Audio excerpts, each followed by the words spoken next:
in Chiapas, I always knew that I would come back to this country. You know, that's my sort of long-term political commitment.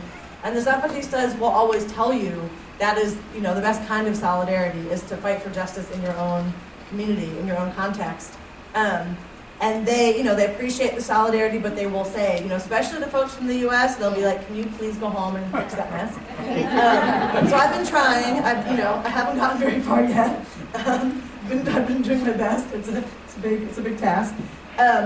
But so, you know, that idea of, you know, of fighting for justice wherever you are, I do believe the Zapatista movement, you know, in its local structures of autonomy, is a very inspiring example of an alternative to neoliberalism, an alternative to global capitalism that we can look to.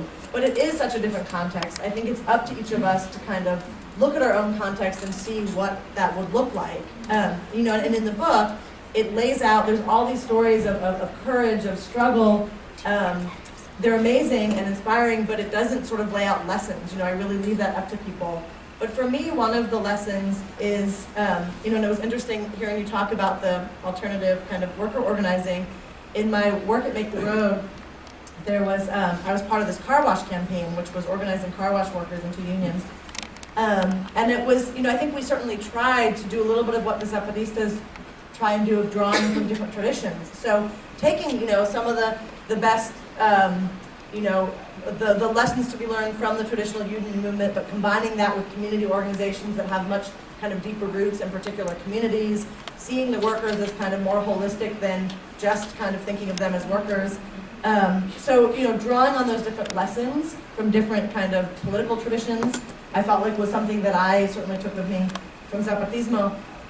You know, and the other thing I would say as to close is, you know, the organization that I used to work for, Make the Road, its title, the name comes from this poem, which has a line. It's a Chilean poem, so it's originally in Spanish, but traveler, there is no path, we make the road by walking.